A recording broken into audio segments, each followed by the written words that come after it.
Hi guys, কেমন আছো সবাই? তো কাল রাত্রেবেলা আমাদের একটা অন্নপ্রাশন বাড়িতে নেমন্তন্ন ছিল সপরিবারের। তো যার জন্য আমরা সবাই মিলে রেডি সেডি হয়ে চলে গিয়েছিলাম অন্নপ্রাশন বাড়িতে। তো সেখানে গিয়ে আমরা কি কি করলাম, কি কি খেলাম, তো তার পুরো ভিডিওটাই আমি তোমাদেরকে দেখাবো। তো এই ভিডিওটা প্রথম থেকে শেষ পর্যন্ত তোমরা দেখতে থাকো কি করলাম। ঢুকতেই প্রথমে দেখো অন্নপ্রাশন বাড়ির সামনের গেটটা কত সুন্দর করে সাজিয়েছে বেলুন দিয়ে। আর যে বেবিটা অন্নপ্রাশন ছিল তার কোনো ভিডিও আমি দিতে পারলাম না, কারণ যেদিন আমরা গিয়েছিলাম অন্নপ্রাশন বাড়িতে সেদিন প্রচণ্ড গরম ছিল, যার জন্য বেবিটা খুব কান্নাকাটি করছিল। সেই জন্য তার সাথে কোনো ভিডিও বা ফটো আমি তুলতে পারিনি। আর এখানে দেখো মামামকে একটুখানি দিয়ে দিলাম পকোড়া।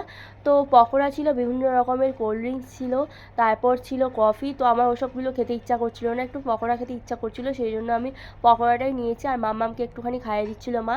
তারপর এখানে দেখো আমি খাচ্ছিলাম চিকেন পকোড়া, ভেজ পকোড়া। আর তার মধ্যে ছিল এখানে একটা ফিশ পকোড়া, ফিশের মধ্যে ছিল লোটে মাছ। তো লোটে মাছের পকোড়া আমি ফার্স্ট টাইম খাচ্ছি। তো এরকমভাবে লোটে মাছের পকোড়া আমি কোনোদিনই খাইনি। খেতে কিন্তু খুবই টেস্টি ছিল আর খুবই মুচমুচে ছিল, খেতে আমার বেশ ভালো লাগছিলো।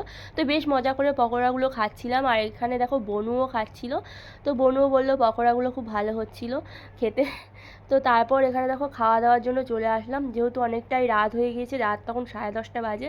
সেই জন্য খাওয়া দাওয়া করে কিন্তু বাড়িতে ফিরতে হবে। তো খাওয়া দাওয়ার টেবিলে চলে গেলাম।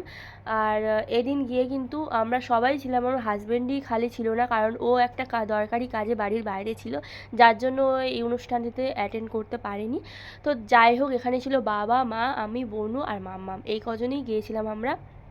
তো তারপর প্লেট দিল, জল দিল। তো মা সবার প্রথমে জল খাওয়া স্টার্ট করলো, কারণ সেদিন প্রচণ্ড গরম ছিল, এর আগেই তোমাদেরকে বললাম। তো সবাই মোটামুটি জলের দিকেই বেশি টান ছিল, জলটাই বেশি করে খাচ্ছিলাম। আর এখানে দেখো টিস্যু দিয়ে দিল, টিস্যু পেপার দিয়ে ভালো করে প্লেটটাকে আমি পরিষ্কার করে নিলাম। তারপর চলে আসলো গরম গরম নান। তো নান তোমরা সবাই বেশিরভাগ জনই পছন্দ করো, আর প্রত্যেকটা খাবার দাবারই খুব গরম ছিল। আর নানের পর দিল এগ ডেভিল। তো এগ ডেভিলের সাইজটা বেশ বড় ছিল, খুবই গরম ছিল খাবার দাবারগুলো। তারপর দিল চানা মশলা। তো আমার কিন্তু নান আর চানা মশলাটা সেরকমই ফেভারিট না, তাও আমি খেলাম। কিন্তু আমার মনে হলো যে চানা মশলাটা এত সুন্দর গন্ধ বেরোচ্ছে, খেতে খুবই টেস্টি হবে। সত্যিই তাই, আমার অপছন্দের খাবার হলে কি হবে, চানা মশলাটা এত সুন্দর টেস্টি ছিল। তো আমি চানা মশলার পুরো প্রেমে পড়ে গেছি। তো মনে হলো যে এবার যখনই কোনো অনুষ্ঠানে যাব চানা মশলাটা আমি আগেই খাবো, কারণ খুবই টেস্টি ছিল, খেতে খুবই ভালো লাগছিলো গরম গরম চানা মশলা। তো গরম গরম চানা মশলা খেলাম। আর এখানে দেখো সবাই খাওয়া দাওয়া করছে। তো তারপর দিয়ে দিল স্যালাড। স্যালাডের মধ্যে আমি যেগুলো পছন্দ করি সেটাই নিয়েছি। ছিল এখানে পেঁয়াজ আর শসা। এছাড়া আমার স্যালাডে আর অন্য কিছু বেশি ভালো লাগে না। আর এগ টেবিলে দেখো কতটা পরিমাণ এগ দিয়েছে। তো প্রায় অর্ধেকটা এগ দিয়েছে, খুবই টেস্টি ছিল, ভালো ছিল খেতে। আর প্রত্যেকটা খাবার দাবারই তোমাদেরকে বললাম গরম। আর যে কোনো খাবার দাবার গরম হলে তবেই কিন্তু বেশি টেস্টি লাগে, ঠান্ডা খাবার দাবার একদমই খেতে ভালো লাগে না। তারপর দিল গরম গরম ফ্রাইড রাইস। তো ফ্রাইড রাইস কিন্তু আমার খুব ফেভারিট। তো ফ্রাইড রাইস দিয়ে দিল। তারপর আসবে চিকেন কষা। তো চিকেন কষাটা এতটাই গরম ছিল যে আমি চিকেনটা ভালোভাবে তোমাদেরকে দেখাতে পারছিলাম না। তারপরে একটুখানি গ্রেভি দিয়ে খেয়ে দেখলাম যে কেমন হয়েছে, খেয়ে দেখি গ্রেভিটা।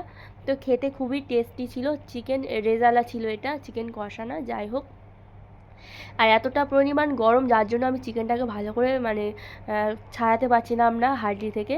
তো চিকেনটাও খুব সফট ছিল। তো ভালোভাবে খাওয়া দাওয়া করলাম। তারপর শেষ পাতে ছিল চাটনি। তো খেজুরের চাটনি, আমসত্ত্বও ছিল তার মধ্যে। তো চাটনিটা বেশ ভালো ছিল। তো পাঁপড় দিয়ে চাটনিটাকে ভালো করে জমিয়ে খেলাম।